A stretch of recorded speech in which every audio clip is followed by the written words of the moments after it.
sure we have the Democrat trackers out here tonight. So make sure if we say anything that we will. Anyway, it's great to be with you this evening. And Kate Henderson here, Radio Iowa, what a rock star. She loves my office. We share the same building because she gets to watch all the protests in my office.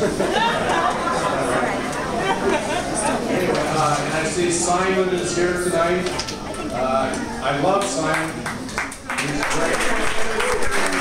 I will warn you, don't ever go on a radio show with Simon. He will. He does a great job. And for the conservative cause, he is a great spokesperson. And always very, very challenging. As you folks know, last year we had an election. And you look at this congressional district, and I got about the same number of votes as the president. How does that happen? Some people voted for this president because they, personally thought, they kind of liked the guy. But then they voted for me to keep an eye on him, and that's exactly what's happening. What you see, a lot of people concerned about red bloc and what and all those things. But that's exactly what the American people voted for. It is very frustrating. It's very hard. But it is what we have to do to advance our cause, to make sure that we get control of the federal government, the spending in Washington. We're going to have a major effort here at the end of this month. The fiscal year ends at the end of September. We have the debt ceiling in mid-October coming up. But the thing that now has changed the subject for everybody, obviously, is Syria and the situation there.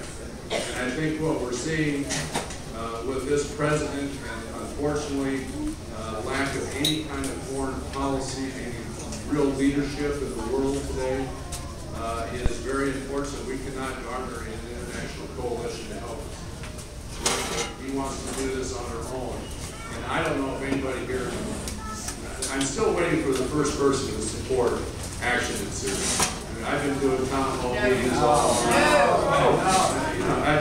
I'm still waiting for that first person, because it's just an irrational argument that supposedly, that if Assad used chemical weapons, killed men, women, and children, so our answer is for us to attack civilian targets and kill men, women, and children.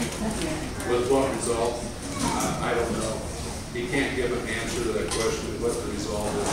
It is a difficult time. When we go back, I'm going back tomorrow. We'll be in session on Monday. The Senate's going to apparently do something on Wednesday. We'll see what happens there. If they pass a resolution, the House will take it up either at the end of this week or in the following week. If they don't pass it there, the House will not pick it up. And there's no reason to go forward. But what that does is isolated us in the world community that has shown the lack of any kind of policies that we have in the Middle East. I always think about the president when he was first elected, went to Cairo and gave a speech about how he was going to bring the Middle East together, how we were all new friends, and we're going to have a reset about our relationship with the Muslim world. Well, he couldn't even go to Cairo today because it's in chaos and unquiet. You think about the lack of leadership that we've seen, and that's why we've got to hold him accountable. I think this next election cycle, folks, we'll have a great opportunity when we see what happens to kick in with the president's health care bill here in the 1st of October.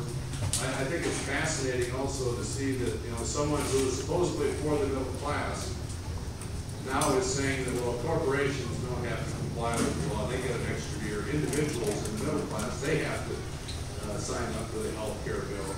When you look at tax policy, he wants to give corporations a break, but not individuals and small businesses. So whose side is he really on, and what agenda does he have? It is going to be a difficult time. It's going to be not pretty to watch. We will hold to our convictions, our belief that we've got to limit the federal government, limit the bureaucracy that is totally out of control in Washington. I honestly think that we're to the point today where we have 4 branches of government: executive, legislative, judicial, and now the bureaucratic branch, because they have not been kept in check. They had all of the dysfunctionality with the Senate not doing any appropriation bills. We cannot limit the bureaucrats and the regulations they write, all of those kinds of things. We're at a crisis, I think, and we need to stand firm in our beliefs that we can, in fact, have this kind of really strong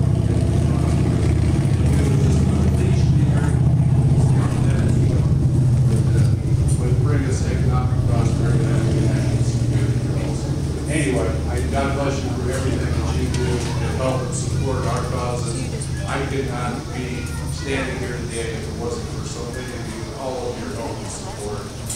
It was an incredible election, difficult time.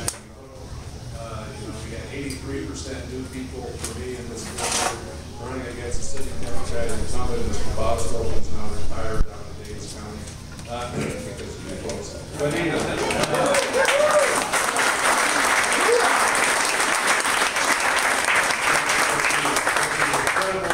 that you did in the last campaign, and we're all disappointed in the presidential race, but we came through only because of your help. Kathy and I thank you from the bottom of our hearts. We're going to work our hearts out to continue to bring your ideas, your thoughts, your vision for the future to Washington rather than have Washington dump on us. Anyway, thank you all very much. God bless.